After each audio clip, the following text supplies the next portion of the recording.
Bonjour tout le monde. Aujourd'hui, on va continuer ensemble notre progression dans le programme. On est toujours en thème 3 sur l'énergie et ses conversions. On a terminé chapitre 9, l'énergie d'un objet en mouvement. Énergie d'un objet en mouvement, chapitre 9, on l'a terminé. Et aujourd'hui, on va commencer ensemble la partie de l'électricité. Comme j'ai dit la dernière fois, la partie de l'électricité consiste de 3 chapitres. Chapitres 10 et 11 et 12. Résistance dans un circuit électrique, puissance d'un appareil électrique, consommation d'énergie électrique. Ou comme j'ai dit, qu'on va faire quoi? On va regrouper les 3 chapitres ensemble dans un seul chapitre.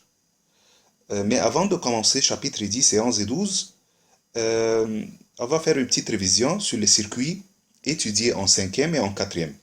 Circuits en boucle simple, en dérivation, les lois qui gouvernent en fait les théories de l'électricité. Tout ça, on va les faire ensemble dans cette vidéo-là. Révision des circuits électriques étudiés en cinquième et en quatrième. La première chose, le circuit électrique, en général, vu en cinquième. C'est quoi un circuit électrique? Un circuit électrique, c'est un ensemble de composants électriques et électroniques reliés entre eux par des fils de connexion. On trouve en fait deux genres de composants électriques et électroniques. Le premier genre, ce sont les sources de l'électricité. Comme quoi? Comme une pile.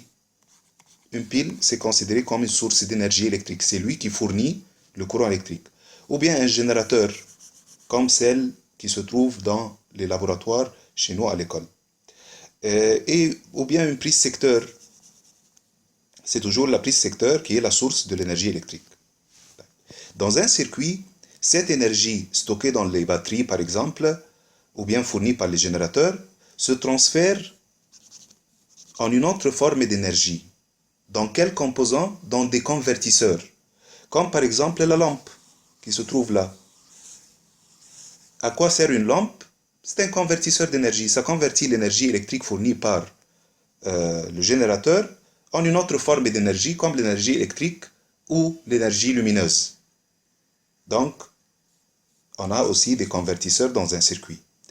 Là, par exemple, un autre exemple d'un convertisseur qui est le moteur. Le moteur fait quoi? Le moteur convertit l'énergie électrique fournie par la batterie en une énergie, on va dire énergie cinétique du mouvement. Parce qu'on a à la fin l'axe de rotation qui tourne dans le moteur. Très bien. Pour relier en fait les sources d'énergie et les convertisseurs, on a besoin des fils électriques ou bien des fils crocodiles. Aussi, on a pris ensemble en cinquième ce qu'on appelle en fait les symboles normalisés de chaque composant. Par exemple, une pile. Comment représenter une pile? Ça, c'est le symbole normalisé. Un trait en fait qui est plus lent, c'est la pôle positive, et un autre trait qui est plus petit, c'est la pôle négative de la pile. Deuxième composant, l'interrupteur. On a en fait deux symboles normalisés pour l'interrupteur. Interrupteur fermé, comme celui-là, et un autre interrupteur ouvert comme l'autre, qui se trouve dans la deuxième photo. Le moteur.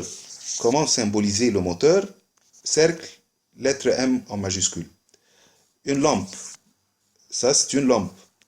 Cercle et une croix qui se trouve à l'intérieur. Très bien.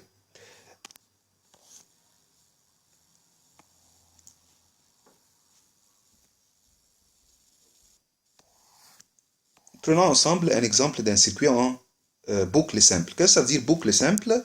Boucle simple, c'est-à-dire que le courant électrique, ça commence par la pôle positive de la batterie. Très bien, on peut représenter ça en fait par des flèches.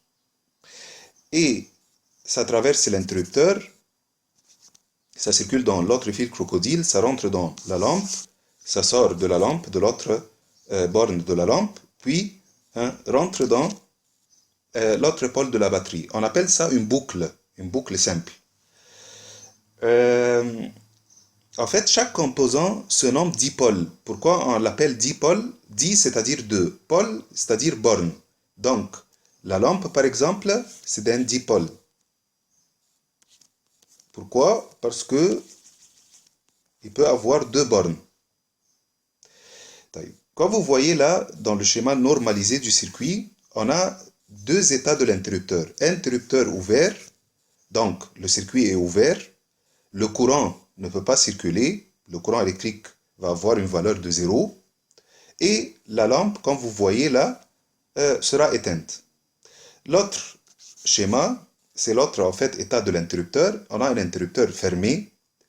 Il représente un circuit fermé. Comme vous voyez là, le circuit est fermé. Alors, le courant électrique peut circuler dans le sens conventionnel du courant électrique de la pôle positive de la pile vers la pôle négative et la lampe sera allumée. Très bien. Ça, c'est un exemple d'un circuit en boucle simple, vu en cinquième. On a en fait deux remarques sur ce qu'on a expliqué tout à l'heure. La première remarque, on ne peut pas avoir en fait un courant électrique sans avoir une tension électrique dans la batterie.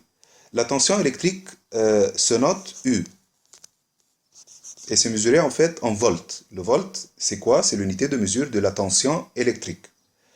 Là, par exemple, j'ai deux lampes reliées en série et les deux lampes se sont allumées. Mais pourquoi en fait? Parce que on a une valeur pour le courant électrique I. Supposons que le courant électrique va être par exemple 100 mA. Mais fais attention, on ne peut pas avoir un courant qui circule avec une valeur plus grande que 0 sans avoir une tension dans la batterie. Supposons que la batterie a une tension par exemple de 9 volts. Si la tension est 0 volts, le courant électrique, ça va être toujours 0 ampère. Très bien. Lisons ensemble la remarque pour que, là, on est là, pour qu'un courant électrique circule, il doit y avoir une tension aux bornes de la source d'énergie électrique. Là, plus et moins, 9 volts. U.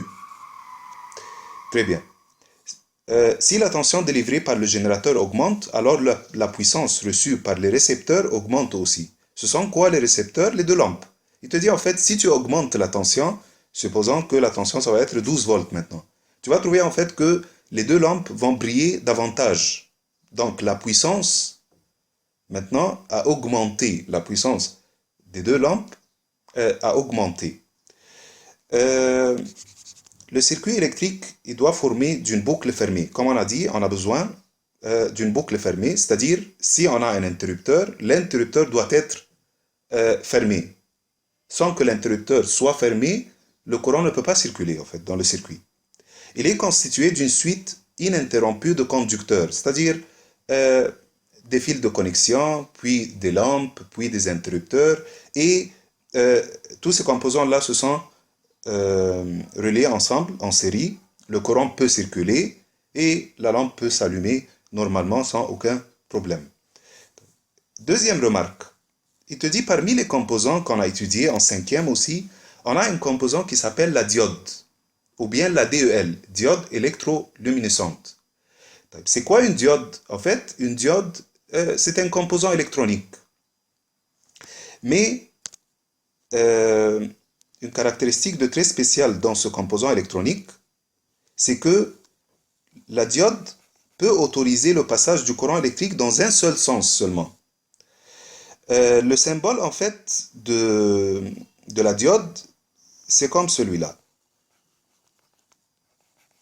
Fais attention, le triangle, c'est considéré comme le pôle positif de la diode. Ce petit trait-là, c'est la pôle négative. Si le courant électrique passe dans ce sens-là, on dit que la diode est dans le sens passant. C'est-à-dire que le courant électrique va circuler normalement et la diode va être modélisée par un circuit fermé, un interrupteur fermé comme celui-là. Si par exemple le courant électrique essaye de circuler dans le sens opposé là, est-ce que la diode va représenter un circuit fermé? Non. La diode va être modélisée par un circuit ouvert. Un circuit ouvert, comme celui-là. Très bien. Et bien, je dois faire attention avant de faire la connexion avec une diode, je dois le mettre dans le bon sens. Regardons ensemble ce circuit-là dans la photo. Qu'est-ce qu'on a? On a une batterie, des fils crocodiles, et on a une DEL. Une DEL, c'est une sorte de diode. Mais si cette diode-là est dans le bon sens, il va aussi émettre de la lumière. Donc, le courant électrique commence par la pôle positive de la pile, c'est le sens conventionnel du courant électrique. Ça rentre dans la DEL. Quand vous voyez, la DEL est allumée là, donc la diode est dans le bon sens. C'est-à-dire le plus est relié avec le plus de la diode. Et le moins, l'autre pôle en fait, est relié avec le moins de la batterie. Très bien. Et là, on a une résistance en série avec la DEL, en fait, pour la protéger, et un interrupteur fermé, bien sûr, pour qu'il autorise le passage du courant électrique, et un circuit fermé. Donc, fais attention, là, on a deux photos. Une pile, plus, moins, une DEL. Fais attention, la DEL a le même symbole de la diode, mais on ajoute juste des flèches là pour dire que ce composant va émettre de la lumière.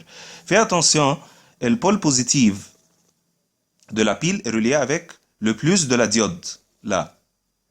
Et moins, la pôle négative de la batterie est reliée avec la pôle négative de la diode. Donc le courant peut circuler, c'est pour cela qu'on a tracé des flèches pour représenter en fait que le courant peut circuler et la diode est représentée par un circuit fermé.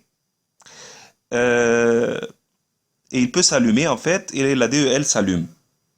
Regardons l'autre photo B. Là, qu'est-ce qu'on a? On a la pôle positive de la pile reliée avec quoi? Avec le moins de la diode. Ou la pôle négative est reliée avec le plus de la diode.